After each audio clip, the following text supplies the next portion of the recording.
Okay, everyone. I am here to give you my WWE Survivor Series 2014 review. I'm going to talk about the whole show. Now, this show was awesome. It was badass. Um, I really enjoyed this show. I don't know if you guys did, but I did. Um, I'm just kind of speechless after what just happened right now. And as you can see, I went all out. I wore my last year's Survivor Series T-shirt. This is the Survivor Series T-shirt from last year. And why I'm standing is because I've been sitting down for like probably 3 hours. So I need to stand up for a little bit. So let's get it right into this. So we start off with the kickoff. Ha, get it? Start off, kickoff. And we get Renee Young, Booker T, Paul Heyman, and Alex Riley on the panel. This was the same panel from Hell in a Cell, and they did really good. I think this should be the panel for... I think this will probably be the panel for the next pay-per-view, Tables, Ladders, and Chairs, TLC, but we'll see. And on commentary for both the kickoff and the real show, we got JBL, Michael Cole, and Jerry the King Lawler. And we start off with the return of Fandango. And he came, and his new dancer Rosa Mendez. So Fandango, is a tango character now. Before he was a dancer, but now he does the tango. He comes out to tango music. He wears a suit now when he wrestles.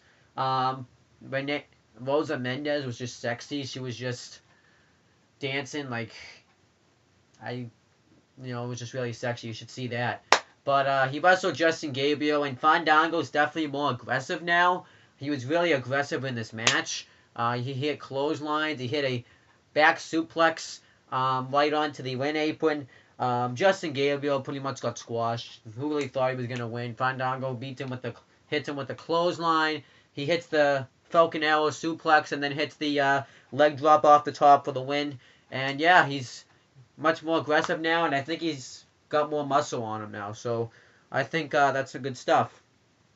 And then The Miz was backstage, and I love these. He's talking about how there's going to be this big movie now when him and Damian Mizdow win the WWE Tag Team Championships, and he's looking into a mirror, and there's no mirror in there. It's just Damian Mizdow, and he starts talking and says that they're going to be the greatest tag team champions ever. And then he takes it, and then yeah, it was just good stuff. And then Bad News Barrett returns. This was a good kickoff. He returns, and he pretty much hypes up the main event. If Team Cena loses, everyone gets fired. But he has some bad news for John Cena, that Team Authority will put him through hell. That he will put him through so much hell that he's going to wish that he was fired. So I thought that was awesome. And then they talked about how that if Team Authority loses, they say that the WWE will be lost. But the WWE won't be lost because there will be a new era in Bad News Barrett. And I thought that was awesome. I'm so glad Bad News Barrett's back. I think he's just going to start doing this, and then when they find a place for him, he'll, he'll be back. I really would like to see, he'll be back wrestling. I'd like to see him feud with Jack Swagger, since Jack Swagger's the one that injured Bad News Barrett, so it would make a lot of sense. Then AJ Lee gets interviewed, and she pretty much says that she's not going to let the Bella versus Bella feud get in between, her defending her Divas Championship. So then we got Cesaro. He comes out and says, talked about how Switzerland was always neutral. It was in World War I, World War II, and among other things. But in this Team Authority, Switzerland's also going to be neutral. But I am pro Team Authority. And then Jack Swagger and Zeb Coulter come out, which was odd because he got pulled from the match because he couldn't compete in the match, but yet he was still able to compete on the kickoff. I thought that was odd. And Zeb Coulter pretty much says this is a bunch of lies. Switzerland did some stuff with the Nazis and stuff. And then he says that Real Americans. Real Americans go against the grain, and we don't kiss up like you guys do. So that it leads to a match, and if the match wasn't long because it was like 7:50 when this match happened, but the match was still pretty good. Jack Swagger got the ankle lock in early, which Zara got out of, and he hit German suplexes and throws, and an elbow off the second rope, and eventually Swagger started to make a comeback, and when Cesaro tried to lift up his leg to kick him in the face, when Swagger went for the Swagger bombs, Swagger caught his leg and got him in the ankle lock, and Cesaro tapped out, and Jack Swagger got the victory, and I think that's awesome. I thought that was awesome. And then Vince McMahon arrives, and we're gonna wonder what happens there, but we'll see what happens. But he shows up at the show, and so now we're on the actual show. Got the same people on commentary, and Vince McMahon comes out and says that this is going to be like a memorable Survivor Series. Pretty much hypes up the show, and he has the Authority, which is Triple H and Stephanie McMahon, come out, and they kiss up to him, but he doesn't accept it. And then he has John Cena come out, and he talks about how you're aware that you're fighting for four people's contracts, being all of his team members, and he is aware of that. And John Cena says he just wants to get him out of power, and then Triple H says that you're fighting for all your team members, and all your team members are gonna look at you wrong when you lose. And then Stephanie McMahon gets cocky, saying that even though we'll be out off the show, we'll still have power. We just won't be on the show. So even though you can't see us, you won't see us. But Vince McMahon's like, you guys still won't be in power.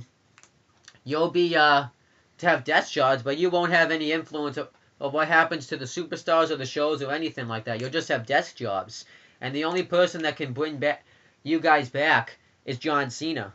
And John Cena says that there's no chance in hell that they're going to bring him back. So that raised the stakes, and then they acted like it was all fine, that it just makes their team want to work even harder. And I thought this was awesome stuff, though. Good start. And then we get the opening match. We get Gold and Stardust defending the WWE Tag Team Championships against The Miz and Damien Mizdow, Jimmy and Jay, the Usos, the Los Matadors, which consists of Diego and Fernando without Torito ringside. And this was a good tag team match. Who started the match? It was I think one of the Usos and Goldust. They start the match, and it goes on, and the Miz when the Miz was getting into the ring, Damien Mizdow was doing the same moves the Miz does, and it was awesome. And one point, Fernando, one of the Los Matadores, got distracted because Miz got knocked off the top rope with like an arm drag, and Damien Mizdow went up over the ropes so he could sell the move. I thought that was awesome. But everyone went at it in this match. It wasn't one-sided. The Usos and Los Matadores went at it. Golden Stardust and Los Matadores went at it. The Miz and Damien Mizdow went at it. And then the Miz was pretty much dominating one of the members of the Los Matadors. And everybody wanted Damien Mizdow. They kept chanting that all this match, "We want Mizdow." And Miz finally tagged him in, and when he was going to do something, Stardust tagged himself in the match. And 1.2, one of the Usos got taken out in the outside, and Stardust beat the crap out of him. I forgot to mention that. But then Golden Stardust dominated one of the members of the Los Matadors for a long-ass time. Eventually, and he couldn't really make the hot tag to the other one because Stardust threw him into the steel post. And eventually, so he had to make the hot tag to one of the Usos, who went off on everybody. Went off on Goldust. He did the Umaga splash, where Umaga would go into the steel post and throw you ass first. You know what it is. And they take out everybody with super kicks, and they go to dive on people, but the Los Matadors pull them outside the ring, and they take them out. Then eventually the Usos dive on, I believe it was everyone Goldust, the Miz and Damien Mizdow took the move too, and Stardust hit the Fallen Star on the Usos. El Torito tried to dive on everyone, but he got caught by the Usos. So then the other member of the Lost Matador dived on him, and then this was awesome. Stardust was going to dive on people, and then the other Lost Matador was going to dive on people, and Goldust stopped him. He went to hit a back suplex.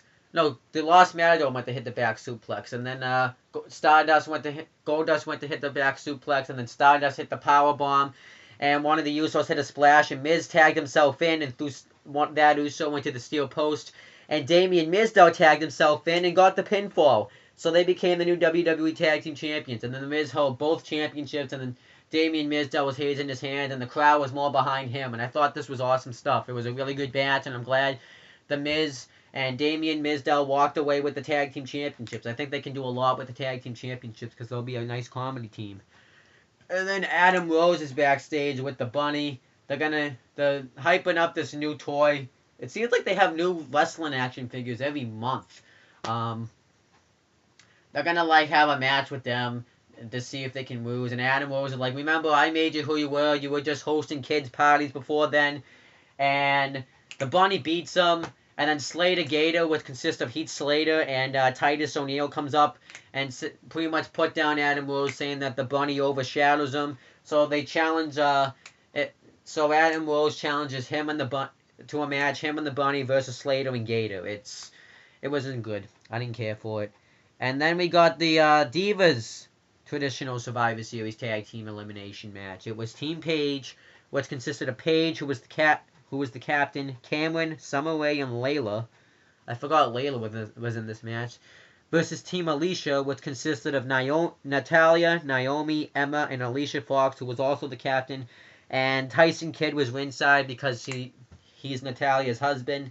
At least he got a Survivor Series payday, but if only you could have had a match or something. How'd this go? I'll say this match wasn't that bad for a Divas Survivor Series match. They at least treated it like a Divas Survivor Series match. It didn't take one move for them to get out. Everybody got out. But Naomi rolled up Cameron to get her out, which made me happy.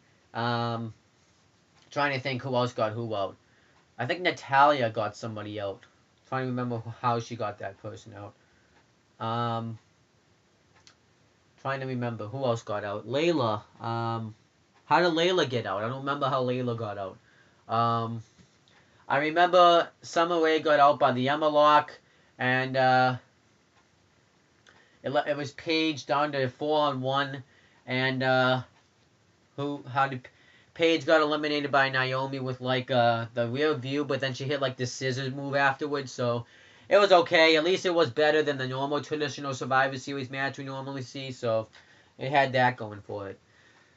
So then we get Dean Ambrose versus Bray Wyatt. This match actually was pretty good. I thought it was good. They were just both beating the crap out of each other. That's really what it was. Bray Wyatt threw Dean Ambrose in, and Dean Ambrose ran back out and clotheslined him, and then he goes off the rope and punches him in the face. I thought that was awesome. And then Bray Wyatt went off on Dean Ambrose by taking him out, and Dean Ambrose went up to go up the top, and Bray Wyatt uppercutted him. He hit that suplex move he does in a senton. He stomped his hand onto the steel steps, threw him into the steel steps. What else did Bray Wyatt do in this match? And then Dean Ambrose would make comebacks here and there. He hit he went off the top rope. He just continued to beat Bray Wyatt's ass pretty much. And what else? Dean Ambrose, he went to do his clothesline that he likes to do when he bounces off the ropes, but Bray Wyatt counted into that standing rock bottom he likes to do, and Dean Ambrose kicked out of it. And then he hits the clothesline, and then Bray Wyatt takes out Dean Ambrose on the outside, and then he drops him on the steel steps, and when Dean Ambrose kicks out of it, Bray Wyatt starts crying. So then he grabs the mic. He's like, I didn't want to do this. We could have ruled the world together. If you and I joined forces, we would be untouchable. And he asks if he wants to join him. But Dean Ambrose, and he's like, I have no choice but to finish you off. And he ends the chair. This is like what John Cena did at WrestleMania. And he tells him not to hit it. You don't have to do this. But he does it anyways. He hits him with the chair, and he hits Dirty Deeds on the chair, which is now the the double arm DDT. And then he blends in a table, goes off the top rope, and hits an elbow on him, which he had done in the match too. Well, he just hit the elbow. And then he just with it down the table and stacks him on it. And then he throws chairs in and buries Bray Wyatt under chairs and brings a ladder in and stands on it. I actually wanted him to jump off of it. But he did try to tip the ladder up over him, but the referees were stopping him. So this was good stuff. I liked it. I wasn't really expecting anybody to win. Bray Wyatt did win by DQ because Dean Ambrose hit him with a chair. I forgot to mention that. But I wasn't expecting anyone to really pin anybody in this match because it just didn't need to happen.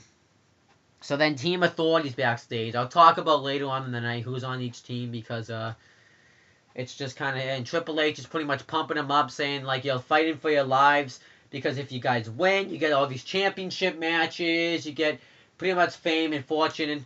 But if you lose, you guys won't have the championships much longer. And if you haven't held a championship, you never will. So that's kind of, he's just pretty much trying to, Triple H is pretty much, and Stephanie McMahon are trying to pump up their team to win this match, and I thought that was decent stuff. So then we got Adam Rose and the Bunny versus Slater and Gator. Not really good. The Bunny beats Heath Slater with a drop kick, and Adam Rose is pissed because he does the test fall and the crowd surfing afterwards, which is something Adam Rose usually does, so he's pissed about that. It's probably going to go nowhere. And then Roman Reigns got interviewed. That was awesome. They actually utilized Roman Reigns on the show. I wonder if it was just filler, but it was nice to see Roman Reigns again. He says that if he was here, he'd be pumping this up and dropping bitches. I think that's exactly what he said. He talks about how he has this. He's tied for the greatest Survivor Series, traditional Survivor Series elimination match, and he said by this time next month he'll be wrestling again, because the Authority won't be, and I think that's awesome. So maybe next month we're gonna see Roman Reigns back. So I think that's awesome. I hope that didn't give it away either. So then Team Cena's backstage, and everyone's pumped. They're willing to go through what they have to go through to get the Authority out of power. And Eric Rowan just gets up. He was playing with the little square things you play where you try to get the colors to match. I forget what it's called. And he just says, win. He still only says one word. And then we got AJ Lee defending the Divas Championship against Nikki Bella, and she had her personal assistant / sister, Brie Bella, inside. This match wasn't long. Brie Bella kissed AJ Lee, got up on the apron with the Divas title and kissed AJ Lee, and Nikki Bella dropped her with a forearm and hit the Torture Rack backbreaker for the win in 18 seconds. And it was exactly like what happened with Daniel Bryan and Sheamus at WrestleMania 28 when Daniel Bryan lost to Sheamus in 18 seconds. That's exactly what happened. That's exactly how it was. And Nikki Bella became the new Divas champion, and Brie Bella was happy about this. Why? I don't know why, really. She only has to be a personal assistant for 2 more days. And now we already have a match coming up for tables, ladders, and chairs. We're going to get Dean Ambrose versus Bray Wyatt in a tables, ladders, and chairs match. That match should be nuts. They're both crazy, and they will both go off on each other. And if Dean Ambrose was just willing to do that after the match, imagine what Dean Ambrose and Bray Wyatt would do to each other in the match. So now let's get to the match I really want to talk about. It's Team Authority, which consists of Corporate Kane, Mark Henry, the Intercontinental Champion Luke Harper, the United States Champion Rusev, and the Captain, Mr. Money in the Bank, Seth Rollins. And they had Triple H, Stephanie McMahon, Lana, Jamie Noble, and Joey Mercury ringside with them. And they faced Team Cena, which consisted of Dolph Ziggler, Big Show, Eric Rowan, who has new music now. It's actually Irish music. I don't really mind it. My grandmother is Irish, and my other grandmother listens to Irish music, so I'm used to it. So we got Eric Rowan, Ryback, and Captain John Cena. And it's a traditional 5-on-5 elimination match. And if Team Authority loses, they'll no longer be in power. But if Team Cena loses, everybody they're fired except for John Cena. That's a mouthful to say. So this match was awesome. Uh, Triple H is pumping up Mark Henry. He's really pumping him up, and he starts getting pumped up, and he goes to charge at Big Show, and he gets knocked out and eliminated in like 30 seconds. I expected that to happen. And afterwards, the Authority were like just shocked, because now it's down to a 5-on-4 match between Team Cena versus Team Authority, and they're just shocked. And Big Show, eventually Seth Rollins, everyone's just going at it really right now. This is kind of how it is. Eventually it leads down to Ryback versus Rusev, which was sick. It was nice to see them take on each other. Ryback hits the Spinebuster and the Mihawk clothesline. And what happens is afterwards, Team Cena and Team Authority start fighting afterwards because Ryback was going to get him up for the shell shock. And Seth Rollins came in and stuff. And then Seth Rollins snuck in and hit the curb stomp on Ryback. The high knee on Ryback. And Rusev kicked him in the head to eliminate Ryback. And I was shocked that Ryback was the first guy out. I actually wanted him to be the sole survivor, but I wasn't expecting the sole survivor. Then afterwards, Team Authority kicks Big Show's ass for a while. And then Dolph Ziggler gets the hot tag, and they kick his ass for a while too, like for a long ass time. And then Dolph Ziggler eventually hits a jumping DDT on Rusev, and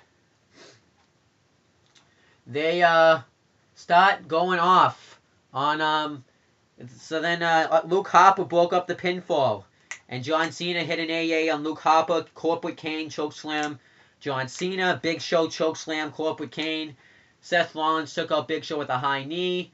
And Eric Rowan came in and dumped Seth Rollins over the top rope onto everybody. And then afterwards, Rusev powerbombed Dolph Ziggler out of the ring onto everybody. I think except for Eric Rowan or something. Someone didn't get it, but I forget who. So then Triple H tells Rusev to finish him. And he's getting ready. He puts him on the Spanish announce table, and he's going to run off the announce table that Michael Cole, the other announce table, and splash him, but he misses. And Ziggler gets in, and Rusev gets counted out, so he gets eliminated. I expected this to happen. I'm glad they did this because it keeps Rusev looking strong, because he technically didn't get pinned, so technically he hasn't lost yet. And I thought that was awesome. And he technically took himself out because he missed the splash. So then John Cena gets the hot tag on Corporate Kane. Was it Corporate Kane? Yeah, and then he hits the AA on him, but Seth Rollins curve stomped him, so he couldn't make the pin. And what was it down to? It's down to Big Show, John Cena, Eric Rowan, Dolph Ziggler, Rollins, Harper, and Corporate Kane. And Eric Rowan gets the hot tag and goes off on Luke Harper and Rollins and everybody. And eventually, the referee is just losing control, and Rollins hits a high knee on Harper, and on Rowan, and Luke Harper clotheslines Harper. No, Luke Harper clotheslines Eric Rowan and gets him out. So Eric Rowan's eliminated. And then it's down to 3-on-3. Big Show, John Cena, and Dolph Ziggler versus Corporate Kane, Seth Rollins, and Luke Harper. And Big Show's like the only one standing because Cena and Dolph are both hurt. And Cena's getting to his feet, and Big Show's looking at him, and he knocks out Cena. I was shocked by this. I didn't expect this at all. And who made the pin? Seth Rollins, I believe, made the pin. I think it was one. Well, Cena got out pretty much. Then afterwards, he shakes Triple H's hand and walks to the back and pretty much gets counted out. So now it's down to Dolph Ziggler versus Corporate Kane, Seth Rollins, and Luke Harper. They kick his ass for a while, but Ziggler's able to hit a crossbody on Kane, and it hits a zigzag on him, and gets Corporate Kane out. So now it's down to 2-on-1, Harper and Rollins versus Ziggler. Harper's hitting a big boot, suicide dive, and a sit-down powerbomb, and Ziggler kicks out of all that shit. So then Ziggler ends up rolling up Harper and eliminates him. So now it's down to Rollins and Ziggler. And Rollins is kicking Ziggler's ass. But Ziggler, and he throws him into the barricade twice. Ziggler starts to make a comeback. He tried to go for a roll-up, but he kicked out. He hit the jumping DDT. Rollins kicked out of that. And Rollins tried to go off the top rope. No, Rollins hit the turnbuckle powerbomb. Ziggler kicked out of that.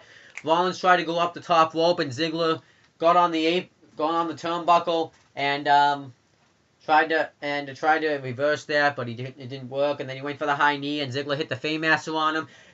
Rollins kicked out of that, and Rollins hit the turnbuckle power. No, then Ziggler ended up somehow hitting the zigzag on him, and he was gonna make the cover, but Triple H pulled the referee outside the ring, and it was just getting crazy. So then afterwards, Mercury and Noble to start beating down on Ziggler, and he fights them off, and he takes them out, and Stephanie McMahon gets thrown off the apron, and Triple H catches her, and then Rollins attacks Ziggler again. He hits the turnbuckle powerbomb, goes for the curve stomp. Ziggler counters into the zigzag. Another referee comes out. He's gonna make the count, but Triple H takes out the referee and attacks Ziggler, hits a clothesline, hits a pedigree on him, and he puts Rollins to make the cover. And we think that the Authority is going to stay in power. He calls out the referee, Scott Armstrong, who's like a crook referee that they hire. He's about to make the count, and then this video goes off. And at first, I thought it was Bray Wyatt, because it looked like his video. But then Stin's face popped up. Yes, I mean Stin's face. And Stin made his WWE debut, like his on-screen TV WWE debut. It was fucking sick. And he had his face-off with Triple H. It was a long-ass face-off. It was awesome. Stin finally made his debut to the WWE. I've wanted this for a while now. He was trapped in TNA. He should have come to WWE, and now he's at the WWE. And Triple H tries to attack him, and Sting takes him out with a Scorpion Death Drop, puts Ziggler on Rollins. The ref makes the count, and Dolph Ziggler is the sole survivor, and the Authority is no longer in power. And then afterwards, everyone's all depressed. Well, the Authority is anyways. Triple H and Stephanie McMahon are all depressed, and everyone's just saying, na na na na, na na na na, hey hey hey, goodbye, and chanting, you got fired. And now the Authority is no longer in power. I'll admit, I was pretty happy because I got the prediction right that Team Cena would win. And it was time for a nice change. The Authority was in power for a while, for like months, and it was time for a change. Maybe this is the kind of change we need for Raw. Maybe this is why I haven't been enjoying Raw. Maybe this change will come up. I'm getting texts from my friends, and they think that Stin is going to be the guy that runs the shows now, and that I could see happening, because it will give him something to do. But now Stin made his debut in the WWE. This was a big moment. We had never seen Stin appear in the WWE. Technically, in a WWE win. He did the WWE 2K15 panel. He was at Comic-Con, and I think that's going to be awesome. I can't wait to see what Stin's going to do in the WWE. I can already tell though what we're going to see. I think what's going to happen is at WrestleMania 31, he's going to go one-on-one with Triple H, and it will be a big match. And I really wouldn't complain about that. Or they could do it at the Royal Rumble, because it's another big pay-per-view. And at WrestleMania, he can wrestle probably The Undertaker. He always said he wanted to wrestle The Undertaker. So that could happen, but we'll see what happens. It's awesome that Stin's in the WWE. So now my overall thoughts on the pay-per-view. I thought it was awesome. I love this pay-per-view. I'm not just saying it because of the main event. I was enjoying the pay-per-view. I liked the Fatal 4-Way WWE Tag Team Championship match. I didn't think the traditional Survivor Series match for the Divas was bad at all. I expected it to have like the one move Like, if you've seen the, trust me, if you've seen the traditional Survivor Series Divas match from last year compared to this year, you know what I'm talking about. Like, that wasn't bad. Um, I liked the Dean Ambrose Bray Wyatt match. The only thing I didn't like on the pay-per-view that should not have been on this pay-per-view, you really couldn't have saved for Raw, was the Adam Rose and Bunny stuff. You really couldn't fucking save that for Raw. Fuck you. But anyhow, this was a good pay-per-view. I definitely suggest that you watch it. You probably still have time to watch this pay-per-view if you're having the network for free. But that's pretty much it, guys. I'll be back tomorrow to give you my Raw review. And subscribe to all my channels. Wrestling Fortune 44, Owen the Talkinator, CM Brothers, and CM Live Reactions. And all my Facebooks, Owen Finch, Adam All, Owen Finch, Owen Pinch, Owen Piddletons, Adam Finch. Follow me on Twitter, Owen the Birdman. Follow me on Instagram, Finch Owen. It's a default name. It's in there. Follow me on, add me on Snapchat, Birdman105. Add me as a friend on Xbox Live, Wrestling Fan 44, because I've been kicking people's asses in WWE 2K15. I really have, too. I only lost one match, but I've only had like 3 matches before then. Anyhow, what else can I say? Add Adam on PS4. It's in the description box. Add him on Facebook. And I will be back tomorrow to give you my WWE Raw review. I'm just psyched right now. Psyched!